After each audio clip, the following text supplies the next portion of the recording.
Hey, and welcome to this episode of Build versus Buy, a 30-minute conversation with product and engineering leaders about situations during their career where they've had to decide whether to build or buy.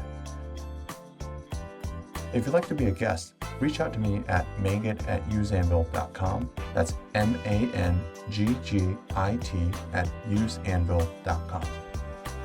If you enjoyed this podcast, please like and subscribe on YouTube or leave us a rating/review on Apple Podcasts or Spotify. Enjoy this episode.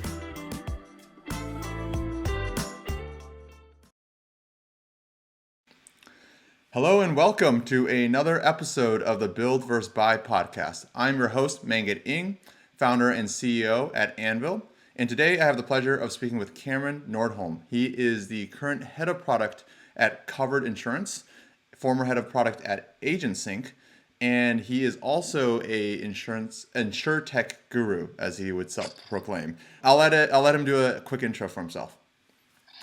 Sure. Great to be here, Mangit. Thank you for having me on the podcast. Like Mangit teed up, I've been in insurance for a little bit longer than I'd care to admit now, but I've had roles for my current one at Covered. I also did a stint at Mercury Insurance, rode the unicorn ride with AgentSync from 40 to 250 people, which was classic holding on to a rocket ship for dear life. And before that, I was a founder of several companies. Probably the most notable one was Gainfully, where we built a network that connected the insurance and financial services industries. But I'm really happy to be here and happy to share any insights that I can. Awesome. Maybe to start, would love to learn a little bit more about your current gig at Covered Insurance. Tell me a little bit more about Covered and what you're doing there. Absolutely. So Covered has a really interesting model. It's an embedded insurance model. It, rather than going direct to consumer, which you've seen many companies struggle with to some extent, and that might be putting it mildly, the Root Insurance, Lemonade, which has been a bit more successful, Metromile, which ended up being acquired. The customer acquisition costs are really high. The thing that I love about Covered's business model is it sells exclusively embedded SaaS insurance products through a channel partnership model, especially, for example, if you're in, say, in a mortgage origination space, if you're a lender, it's a really obvious place where you want to bundle homeowners insurance alongside the actual lending products. So we're able to actually embed ourselves within the buying or the checkup process for those mortgage buyers alongside 4 or 5 other really important channels for us. The company's been growing really quickly, headquartered in Denver, and I joined just a few weeks ago, like I said, as head of product, and I'm really excited about the team that I'm leading over there. I think there's huge upside for the business and a lot of headway to make there. That's awesome. And just one clarification for those who are familiar with the insurance space, head of product can mean 2 different things. It could be the product, could be the insurance product, or product could mean a traditional tech PM kind of role. And Cameron, I'm pretty confident in saying that you're the head of the technology side, but you're probably also the head of the insurance side as well. So for all I know. Oh, I don't touch any of the actuarial math magic over there. Yes. So we have about a 50 or 60 person tech team we have today. On my team, about 7 PMs and a pretty great team of engineers and designers as well. So yes, firmly on the tech side of the house. That's right. Awesome. And then also I was thinking about, as you were saying, embedded insurance on checkout, I was thinking the other thing that everybody's embedding these days is buy now, pay later. Imagine if you could like do buy now, pay later and then buy insurance for if you don't want to pay it back down the road, right? Like you could you do that all in one checkout. There's a lot of innovation happening there. We have good friends at Ascend, for example, that are innovating in how you can purchase or pay for your premiums. There are lots of different opportunities, I think, are covered for us to build some of those innovative paths. Absolutely. That's awesome. Cool. Hey, let's jump right into the reason we're here, the reason we're talking today. Really want to dig into a build versus buy scenario that you've encountered. So maybe to start, maybe you can set it up a little bit, talk about a time that you've had to make that decision. What company, what was the role, what was the thought process, and I'll ask questions along the way. Sounds good. I'm going to jump back a couple companies ago because when I received the subject of the podcast, my mind immediately went to this example because I think it's a really good one. So I'm going to go back to 2017 and my time as the founder and CEO at Gainfully. We had initially gone to market, and this is a time, I'll set the table just a little bit. This is a time when organic social was ascendant. Every business had a Facebook page. Everyone was looking at LinkedIn as the new way to generate leads and grow your business. We zeroed in on an opportunity within the financial services and insurance spaces, which basically was to unlock the ability for these regulated professionals to actually share content. As it stood at that time, if you carried a securities license or an insurance license, you didn't know where the regulators stood, right? I think you could analogize it to some of the issues with crypto and the SEC today.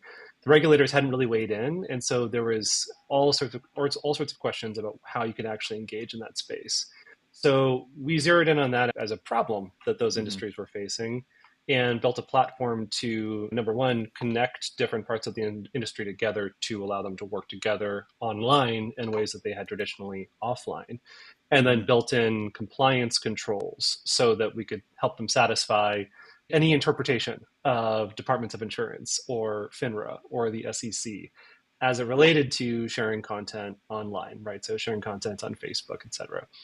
Up to that point, the only real way that content made its way online was through web pages, which had to be turned into a PDF and put into a lockbox and a compliance file and approved through multiple different chains of custody.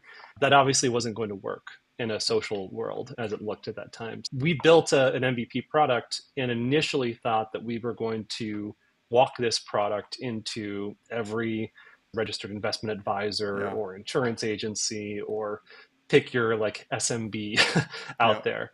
And I think everyone who's listening to this podcast can immediately say that's a really dumb idea. So trying to go door to door is never a good distribution strategy. Yeah. So we took the core of that product and pivoted out to an enterprise model. So rather than trying to walk it into SMBs, we said, what if we can actually build a more scalable version of this, add sort of the enterprise admin capabilities and interfaces that would allow us to go hunting the whales and allow them to actually handle the distribution for us, right? And of course, get that Interesting. juicy MRR and ARR that we're all looking for, right? When you say So, handle yeah. distribution, are you saying, help me understand that a little bit. So you're selling to the RIA aggregator groups or something like that, and they're pushing the technology down? Is that what you're saying? Yeah, exactly. And there's a couple different models that alongside that one that we saw we could follow. So there was, yeah, the aggregators, turnkey asset management platforms, Yeah. TAMPs, to TAMPs. get a little bit nerdy here. There's also large broker dealers, right? So some of the household names, Mm-hmm. the Merrills of the world, some of the more insurance focused ones like Jackson, MetLife at the time. Yeah. You could go on down the line of those sort of big, kind of multi-headed Hydra businesses that have really diverse, like funky distribution. Mm-hmm. We didn't want to have to go chasing each and every one of those offices, right? So we could walk in the door at a MetLife or a Bright House or Prudential and put our software on their kind of enterprise shelf and then Yeah. enable their entire sales force.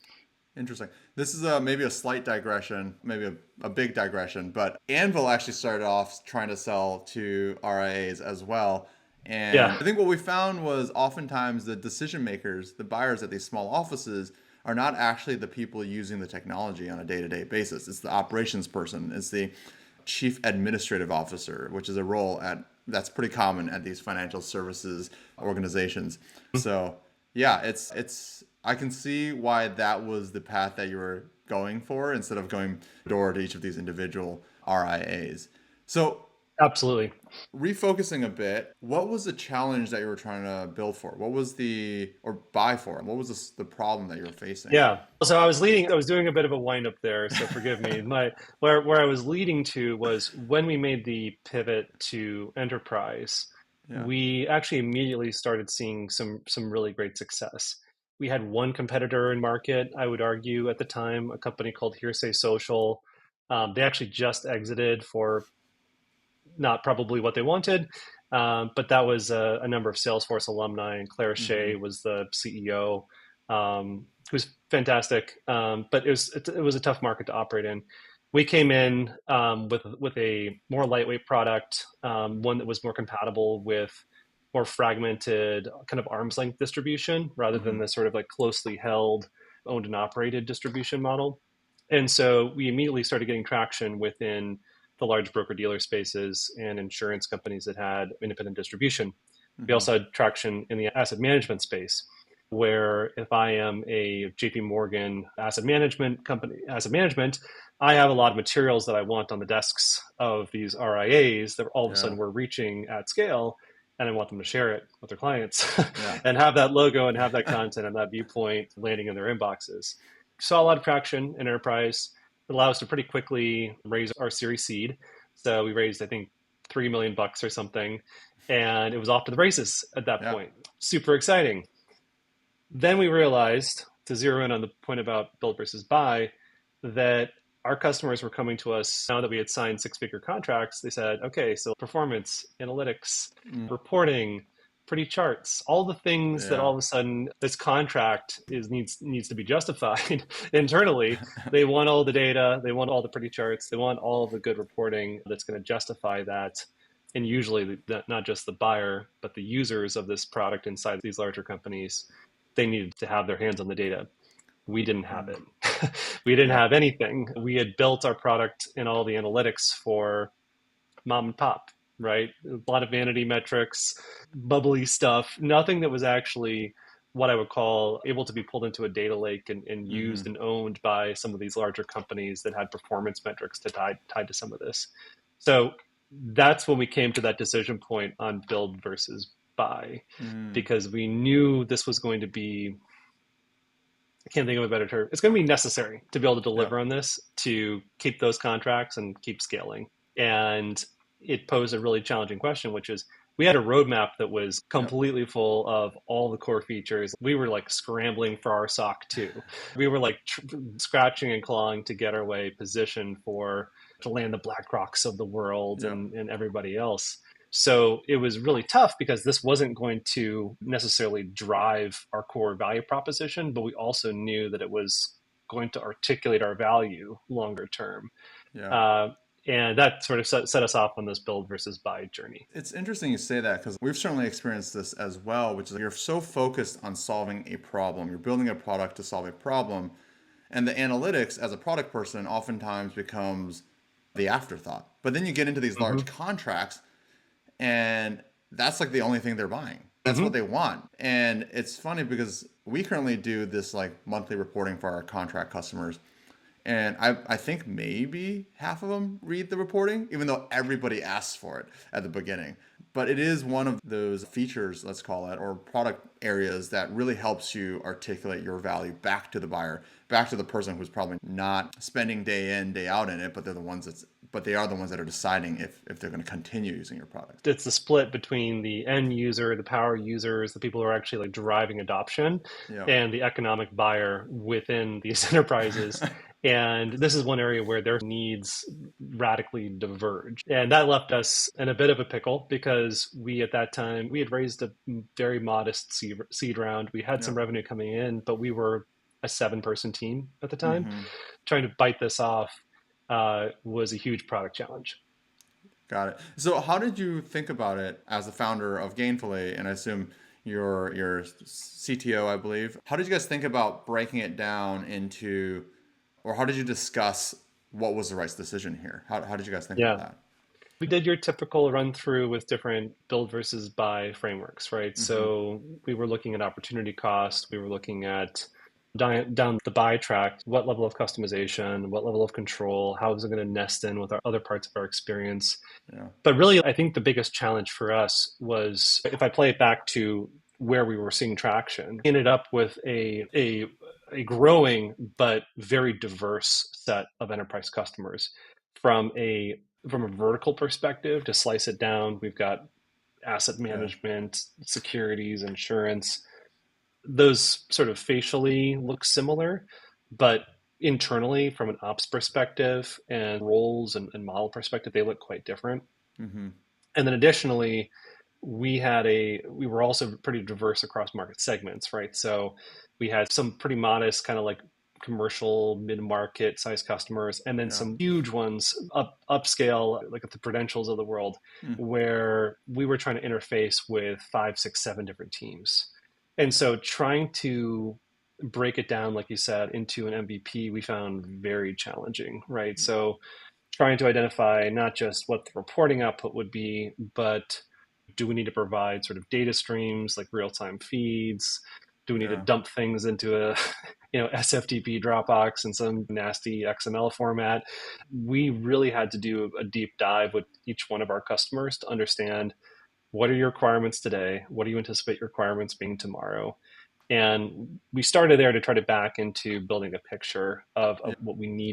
what features we needed to deliver one way or another. It's interesting because you hit on that point of diversity of industry and diversity of like segments within your customer Mm-hmm. base. And that to me is screaming flexibility. You need flexibility for Mm-hmm. this. You need to be able to serve both the mom and pop as well as the Prudentials, the MetLifes. And when I guess like in a lot of scenarios, the more flexible you need something, it feels like the more it pushes you towards building it because that way Mm. you have complete control. But at the same time, there's this tension with, hey, if I'm building this item over here that doesn't actually move my product forward, is that the right use of resources? Is that helping me actually grow the company, or is it just helping me support my existing customers, which is important, but like ultimately you need to grow the customer base. So Yeah. it's a difficult question. Well, it is. And I just add to that, like time to market was also Yeah. like the big concern, right? So let's say that this is the most important capability, like the most important set of features that we have to be able to deliver as a business. Like you said, retain the current accounts, Mm-hmm. unlock future accounts, make sure that we are level with our peers, et cetera. And so let's say that the team could go and build it. Even then, is that really like core competency, right? Does Mm-hmm. that fit squarely within like the domain expertise and like the skill set that we have on the team? They've been building like social media marketing software for the Yeah. last 2 or 3 years. And while social analytics are part of that, doing real-time data streaming to data lake is not Yeah. something that felt super core. And like you said, didn't really feel like it was going to move the product forward.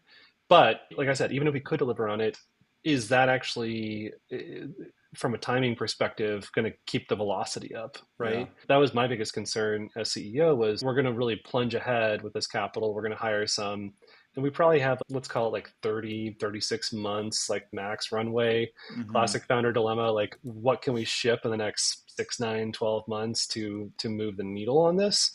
Because we really wanted to take advantage as a mover in this market. Yeah. But it was a conundrum, I'll say. I was really lucky to have a great VP of engineering by my side. I did have end up having two PMs, but ultimately, I think this was a founder call.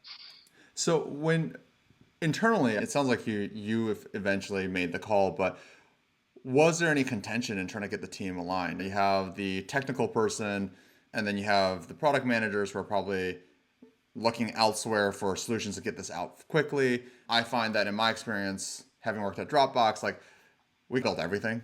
If there was, how did you overcome it? If there wasn't, how did you get such alignment? Yeah.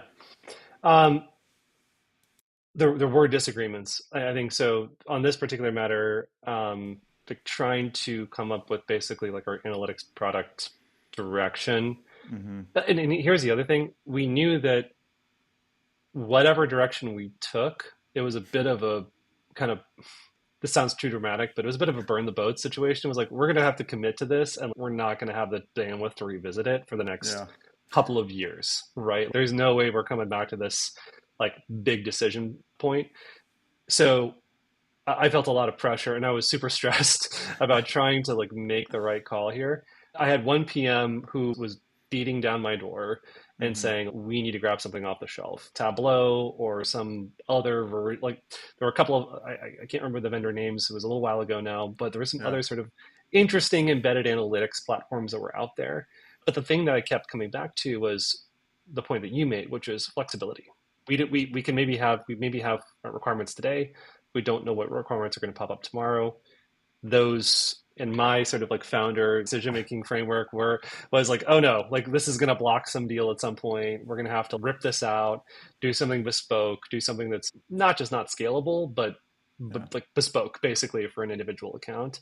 And it's going to be a huge waste of time. And we'll have spent who knows how many tens or hundreds of thousands of dollars with this vendor to get it integrated, hooked up, wired, instrumented, all the Yeah. dashboards configured, trained, etc. That was my real fear. Uh, How we address that? I Yeah, was go gonna ahead. say there's value in optionality, and that's the Hmm. other way to think about that is you're keeping your options open, and that gives you value down the road. But at the same time, does that slow you down today? What is the trade-off you're Hmm. making there? Right. Yeah, it Yeah. was hard. So we ultimately we did like a cheesy SWOT analysis. Okay. So got the team together. We had our office on Market Street, and right at Powell and Market, Okay. and had a sunny day. And I remember getting everyone around the whiteboard and just saying, okay, look, we got to make a call. We're going to beat up by counts A, B, and C right now on this. Here are their kind of core requirements. What are we going to do?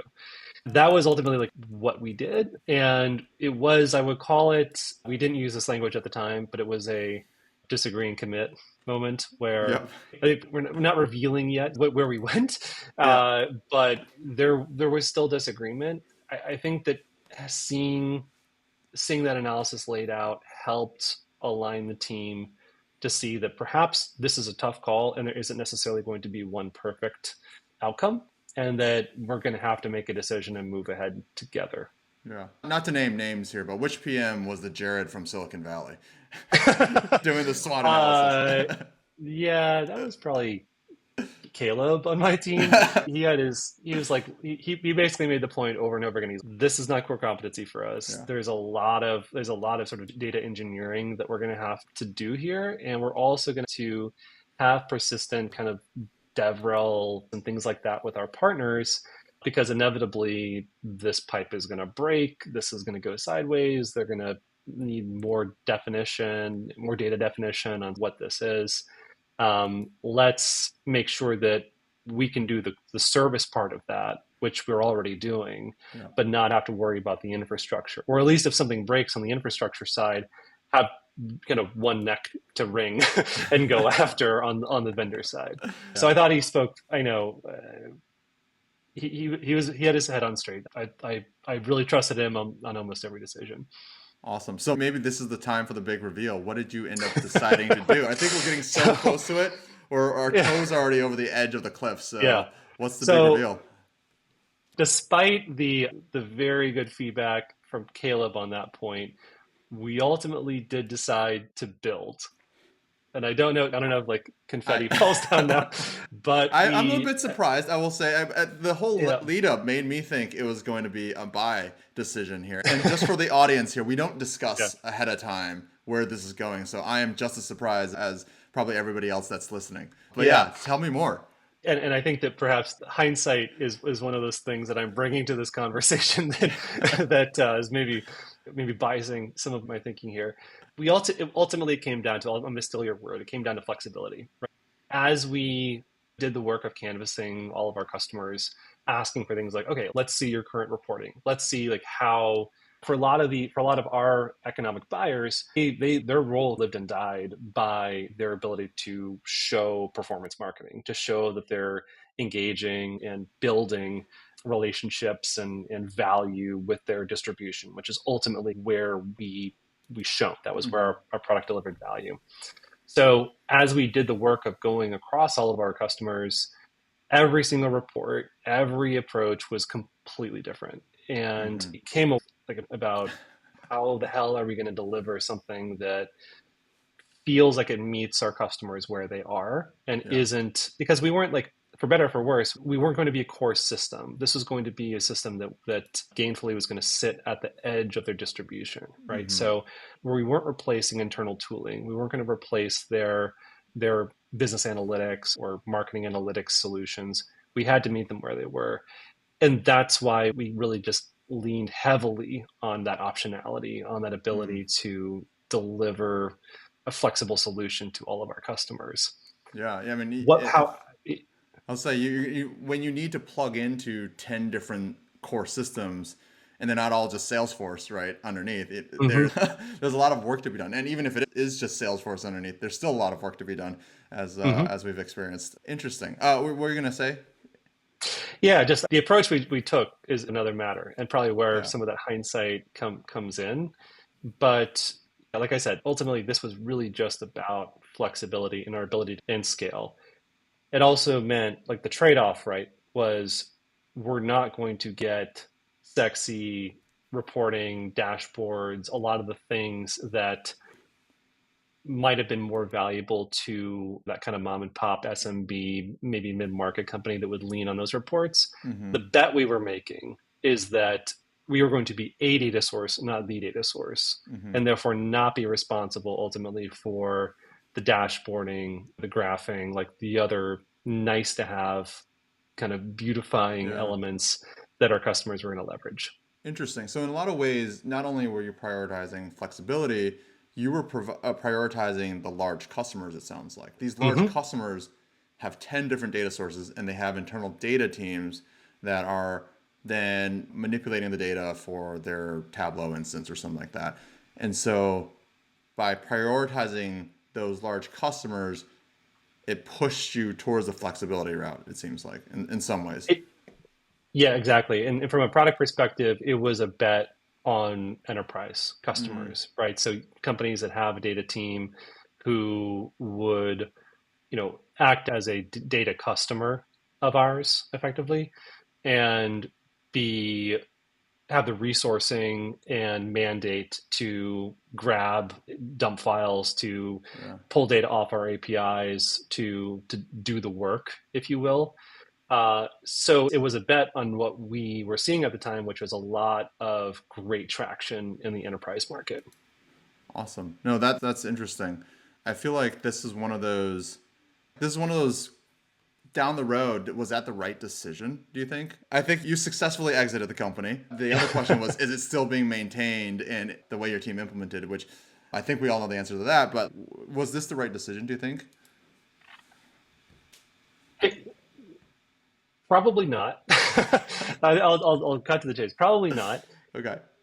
We we were able to build better relationships Mm-hmm. with, let's call it, a dozen to 20 different accounts that, like I mentioned, would pull data off the APIs, that were folding our data into their reporting and kind of reporting strategy. Mm-hmm. And those relationships really strengthened, right? Yeah. It built a deeper relationship. We provided a slice of the data that they anticipated in their reporting. And it makes it very hard to fire a vendor who's providing 15, 20, 30% of a particular data point that rolls up for them. And this is the discovery work that we did with them from a product perspective was, okay, what are your KPIs? What are your OKRs quarter over quarter? What defines success for you, right? Yeah. And what data or what outcomes are we generating in the data that are represented by the data that are of most value that you're hanging your hat on within the business for the coming period of time, right? So Mm-hmm. understanding that and then building the availability of that data into APIs and a couple other ways that we deliver the data, like I said, really deepen those relationships. What it did though is that for any other customer, now that we had gone in this direction and we had some very limited reporting, for customers that expected to be able to get a shiny, glossy report out of our admin views was really disappointed Yeah. because they could build really cool, complex queries. They could preview API responses and do some nice stuff from the admin console, but it was more analyst and more economic buyer facing. And when I say that ultimately it wasn't probably the right call, it might have been a space where we needed to invest more, or Mm-hmm. maybe have paired that with more shiny, customizable, printable reports. Yeah. Uh, but for one reason or another, it really other parts of the roadmap took over, and we just made do with Yeah. that. Or if we had to, we would have to run custom reports ourselves from our customer views and pull data for them. And do all the non-scalable things that we didn't want to do in the first place.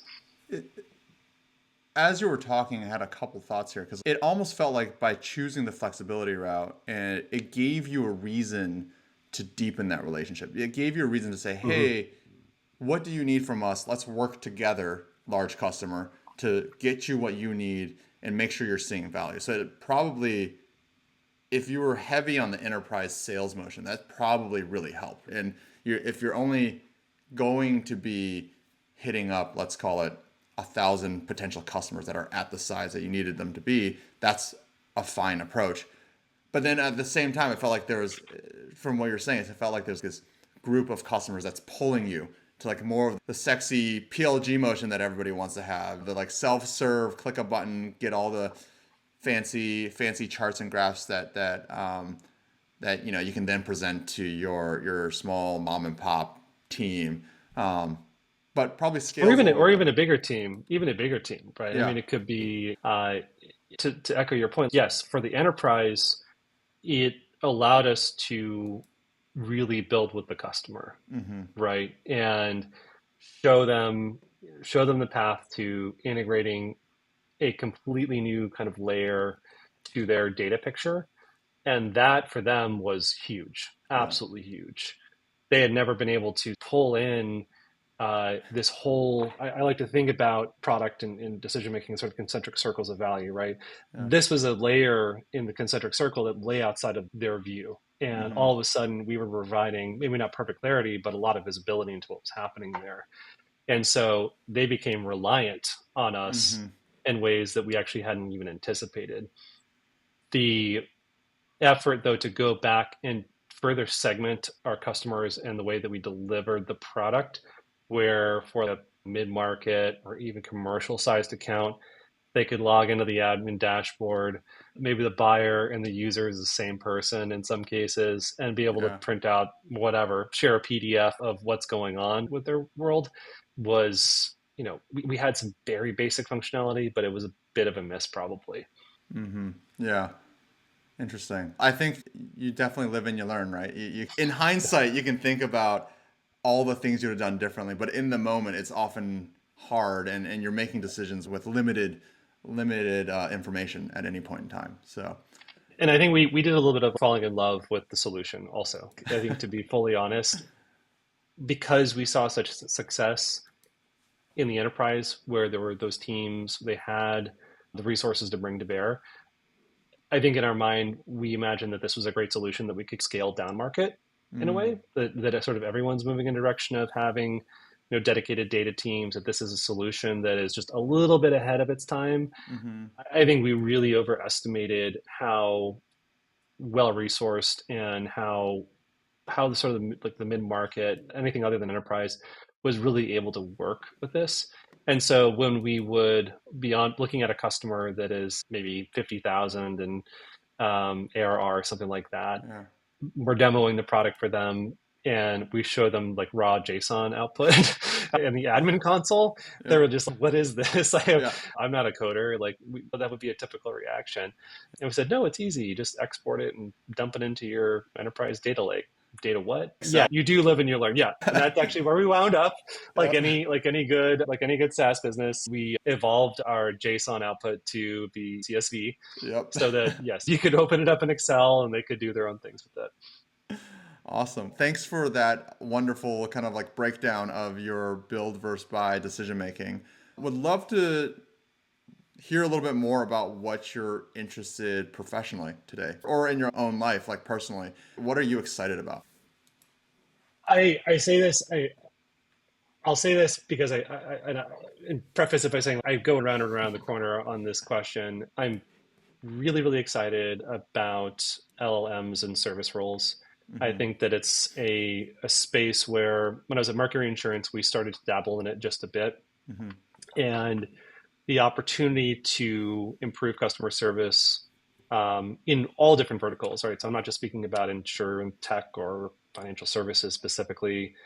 I think is pretty profound. Yeah. I think that more humans and revenue generating, like value added spaces is going to be like the biggest mover over the next couple of years. Hmm. And I'm really excited to see how LLMs continue to get refined and be able to leverage business data to deliver really great experiences there. Yeah. So it's one area that I'm like tinker with on my own intensely and spend a lot of time just trying to find what that productizable path, like what that really V1 version is. I know there are great companies out there building Yeah. industry and like vertical agnostic approaches right now. I've had I think four founders in that specific space reach out to me in the last 2 or 3 months Hmm. to get feedback on different approaches. But to relate it to insurance specifically, there are millions of service tickets and calls Yeah. just for things like adding drivers and pulling certificates of insurance that can all be deflected by LLM based agents. And I think it's just a huge opportunity. Um, other things, I continue to be interested professionally, like in the evolution of product management. I think the topic about merging product with different spaces is a Hmm. really interesting one. Product marketing, are those the same thing? Product engineering, in a lot of companies, is there a need for dedicated product teams? Hmm. My general viewpoint and my advice to my team is if you're going to have a dedicated product team, you need to justify your existence every single day, Hmm. right? So the Yeah. level of decision making, intent, like actually coming in with strong opinions about direction is really important. Days of being a backlog manager or being a Jira guru are gone, I Scrum Master. argue. Yeah, Scrum Master, that's not a role I really see persisting in the future. And I think that the last 3 or 4 years have um, really skewed people's perspective in an unhealthy way about what product roles should look like. So I'm pretty interested in the future of that. I think that from a demonstrating value perspective, great teams are will deliver great outcomes and will always be recognized as such. That's Hmm. not the issue. I think it's really about how we think about product craft and is it actually more accessible to staff engineers or other Yeah. leaders that are already on these teams. I think it is. I think that's going to be a really big evolving space, um, and one that I'm excited to participate in different ways. Awesome. I was thinking about your LLM comment at the beginning of this segment Mm-hmm. here, and then tying it back to something you said earlier, which was the scale down. I mean, take technology that is built for the enterprise and scaling it down. I feel like we could have a whole nother podcast talking about how some of these AI models can help you scale down these very complex systems to be accessible to people who are maybe not as technical. And we're seeing this today in Anvil as well, which is we're constantly thinking of ways and implementing new ways of making our kind of workflow builder, our this online web form creator that captures data and puts it into PDFs, more accessible to people who didn't grow up with a computer. It's pretty Yeah, accessible for anybody who has grown up with a computer, but how do we just bypass the clicking, the tedious aspects of it to just make it magic? yeah. So The UI patterns that kind of like we take for granted that everyone shares the same vocabulary for, right? I totally agree. I think there's a huge unlock to just ask for the outcome or ask for the intent, right. right? Software can do it, right? Like a UI is a UI, it's just one way of approaching, Hmm. solving the problem or achieving the task. So I totally agree. My mind was going when you were sharing that was going to my world, like for better or for worse, insurance is still like a very complex product for Yeah. people to buy.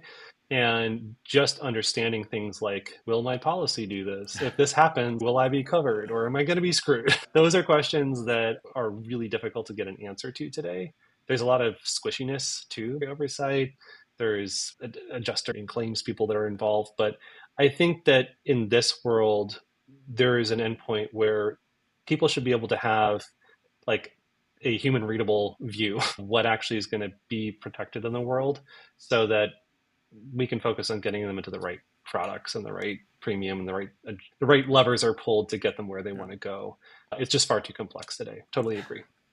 Yeah, what's a deductible? Can you explain that to me, Cameron? Awesome. Thank you so much for sharing your thoughts. I think the one last thing we always like to ask all of our guests, what is one thing, one product, one service that you've purchased recently that you either loved and would absolutely buy again, or maybe you don't need to buy two of them, but you just really love? or one that you regretted, you would never buy again? You get to pick. I think the one that comes to mind, and I'm going to tap into kind of a hot topic, is we just refreshed our whole household home theater setup with Sonos. Oh, nice. And I think it's a fantastic product. I'm gonna try a little column A, a little column B, if that's Okay. okay. Column, Decision-making process. This is yeah, the pros and cons. yeah. From a core product perspective, they have a very opinionated and very proprietary way of looking at solving the problem of like sound, audio, entertainment. Hmm. I think that they are, from a hardware perspective, really well designed, really high quality, deliver great sound. That's fantastic. They have recently completely, this is no profanity. I don't know if we can say this on the You can podcast. say whatever you want on Okay, this podcast. they completely shit the bed Yeah. on their app, and I think there's some really interesting takeaways. But what happened is they seem to have shipped a somewhere alpha-ish, beta-ish version Hmm. of their home controller app just to support the rollout of a new set of headphone products. Right, the app itself is buggy, it's laggy, and there is a real, I think the takeaway here for me is like a product person is this is clearly not a product team driven decision, right? This is a Hmm. market based decision. They're trying to rush a hardware product to market. And the amount of grief, customer sentiment, kind of destroying Yeah. the work that they've done with this is pretty radical. And I think it's just a good reminder for all product people that like you've got to put your foot down and come back to the basics, even when you seem to have a great locked in customer base. That can vaporize very quickly if you lose their trust. So they've got a long road to come back from that. I personally like not a huge deal. Like I've been able to cut through it and make Yeah. it work. Yeah, I can get Bluey on for my 4-year-old, so all is well with the world. But I think from a product perspective, it was a real miss Yeah. and one that's going to take a great brand a lot of time and energy and money to come back from. So you would buy the product again, but you felt like they had a big misstep. If they've learned their lesson, like I hope to see some acknowledgement of that Yeah. and an emphasis on making sure that when people spend thousands and thousands of dollars on your hardware, that you've got a functional proprietary app to pair with that to make it actually work. Yes, Yeah. I would buy that. I would buy them again. I'm looking for a little bit of a mea culpa, is what I'm trying to say. Awesome.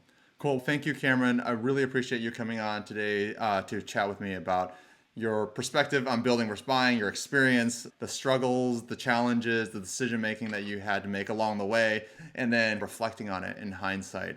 Thanks again for joining us today. Thanks for having me. Really appreciate having me on, Mengit, and we'll talk soon. Thank you.